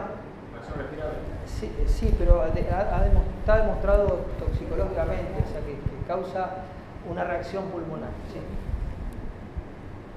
Acá, Oscar. Sí, yo decía que a veces en concentraciones menores que establece la ley, lo mismo se da la sensibilidad, porque son personas especiales, es decir, que aún con menores concentraciones aparecen síntomas. Bien. Entonces, hay que contemplar eso, ¿no? Es decir, ya con el factor biológico. Bien. Lo que estaba diciendo Oscar es básicamente lo que decía yo, hay que ver cada caso en particular. Los sensibilizantes son bastante traicioneros, por así decirlo. Hay que declararlos. En concentraciones bajas. En concentraciones bajas, sí. Y generan algo que es el impedimento después de acercarse otra vez a esas mismas sustancias, familia de sustancias. Es complicadísimo, porque vos tenés que reubicar gente y llega un momento que no podés reubicar más. Tú vas a meter toda la oficina y ¿qué más trabajar? Puede haber intolerancia también, ¿no? ¿Ah? En el caso de la vida puede haber intolerancia también de la persona. Sí, hay cuestiones como te digo, inmunológicas, así como existen enfermedades, trastornos inmunes que nadie sabe bien por qué se generan, son cuestiones ya endógenas. ¿Te acordás que yo te había dicho a vos y a todos los participantes? Lo primero que dije fue, en exposómica se está tratando de averiguar cuál es la conexión que hay entre todo, entre el ambiente externo y el interno. O sea, hay otras ciencias como la metabolómica, genómica, todas las ciencias, las ómicas le dicen. Estudian todo, las proteínas y todo ese tipo de cosas que pueden en algún momento generar este tipo de caos en el organismo. Y el futuro va a ser discriminatorio, es decir, no van a poder ingresar personas que tienen vulnerabilidad. Sí, eso es un futuro, eso es lo que yo decía con la genética. La genética, si lo vemos de acá a futuro, y en Estados Unidos, por ejemplo, hay una ley que prohíbe el estudio genético para... yo no lo sabía, yo pensé que ellos estaban en ese, y es por la cuestión de que uno no elige cómo nace, con los genes que nacen. Entonces, ¿por qué debería ser? Lo que pasa es que si el fundamento, acá entramos en cuestiones ya éticas, pero si el fundamento es proteger a la persona, ¿qué maldad hay en eso? O sea, desde ahí me lo pregunto. El problema es cuando todo lo que se hizo en la ciencia se hizo para bien, pero sin embargo tenemos cosas que hicieron para mal. Este señor participó en la bomba, en la construcción de la bomba atómica. Sin embargo, después obviamente uno se arrepiente. Pero lo que yo estoy diciendo es, podemos hacer un montón de cosas, utilizar la genética, pero hasta qué punto eso no nos va a volver como un boomerang. Y lo mismo con el tema de sustancias químicas. Seguimos haciendo nuevos compuestos. Díganme, y también nuevos trabajos. Ahí es hora de poner el ojo también en los riesgos emergentes. Por ejemplo, ¿quién trabaja con impresoras 3D? ¿Alguien?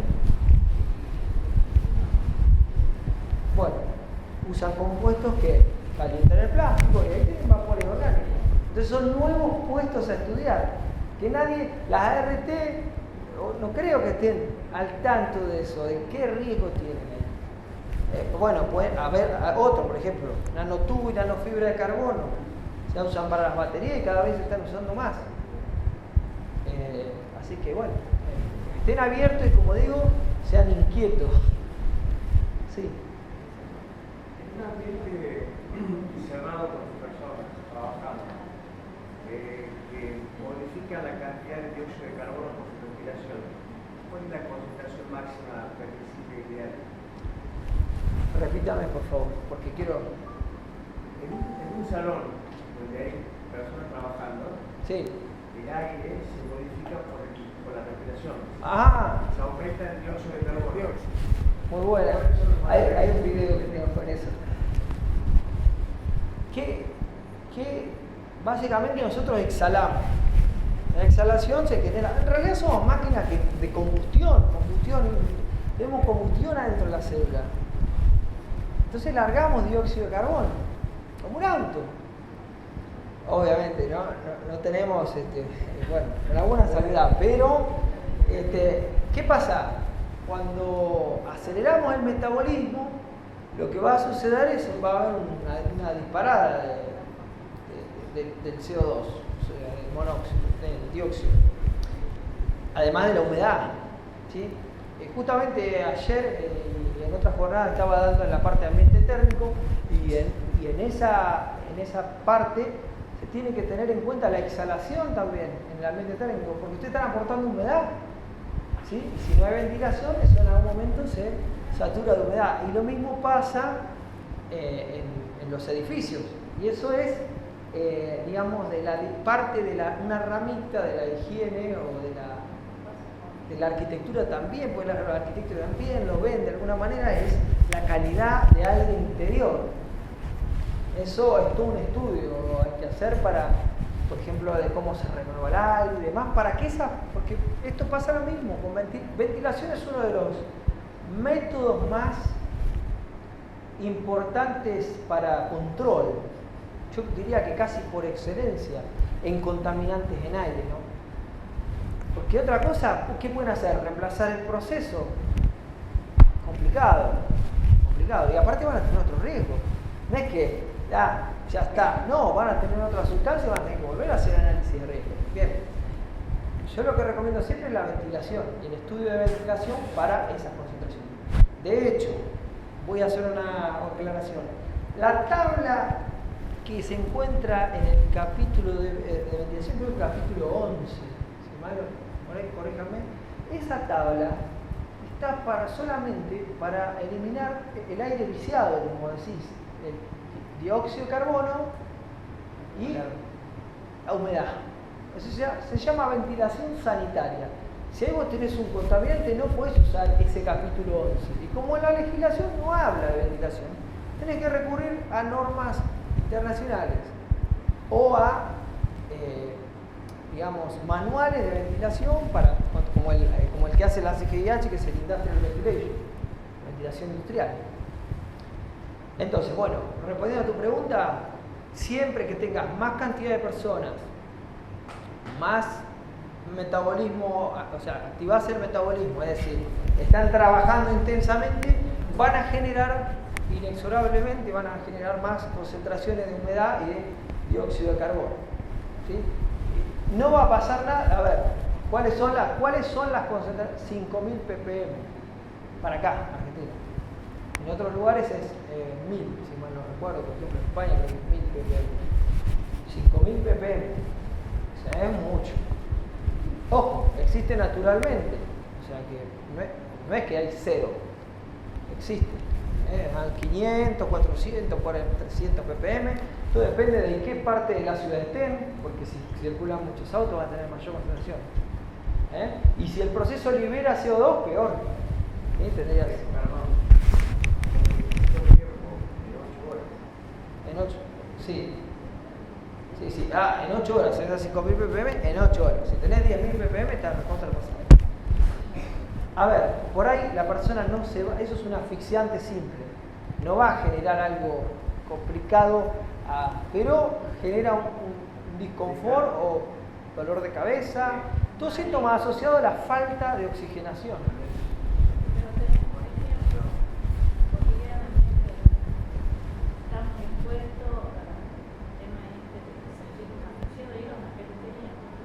O vas a una peluquería, en la peluquería está, por ejemplo, ¿qué es lo que te hacen? No te hacen una renovación de aire, sino que lo enfrían al mismo aire y ya está contaminado. Entonces, vos tenés el mazo de gama de split puesto. No, eso no es ventilación. Por eso. Eso es renovación de aire. Eso Te lo están concentrando cargado en la persona que está haciendo tóxicos, a su vez te hacen algo. Y todo eso no se controla. Eso porque está totalmente desregulado. No es que está todo lo que. No, en la legislación dice todo. Lo que pasa es que no dice el cómo. Te dice qué hay que hacer. Pero no dice cómo. Básicamente. El cómo ya está en otras normas. Así que por eso lo que sugiero es que revisen un poco más.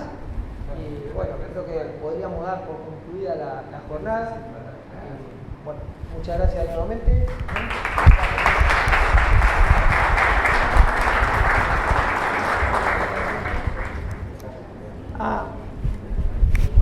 Una cosa más. Acá yo tengo unas planillas. El que se quiera afiliar a PICEMA se puede afiliar. Después, no sé si han tomado, ahí Valeria por ahí pasó con una hoja. Está todo ahí, ¿no? Y bueno, algunos que por ahí quede, cualquier cosa, manda un email, puede mandarlo a info@picema.com.ar y ahí directamente solicita el certificado de asistencia, que lo vamos a estar brindando nosotros. Seguramente le llegue por correo, y después lo pueden. Bueno, ahí estamos, gracias. Agradecido Maximiliano Simas. Nos hemos conocido y ahora vamos a ver que has condenado. Vamos a concentrar muchas cosas, ya que has tenido el atrevimiento de llegar a esta casa de estudio y vamos a ver que acá ya después encadenamos y te vamos a consultar. Seguramente.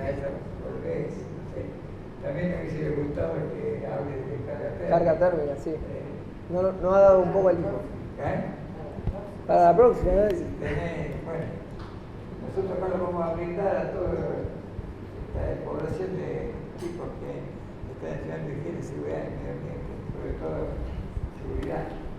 Pero la parte higiénica la van descubriendo y claro, es más científica, pero hay que darle. Va a ser, digamos, un tema de alto nivel para el futuro. Te agradecemos mucho. Bueno, le damos un aplauso. Otra vez, bueno, gracias. Demasiado ya. No sé si querés decir algo. Bueno, a Valeria también habría que dar un aplauso, me ha ayudado. Si no hubiese estado.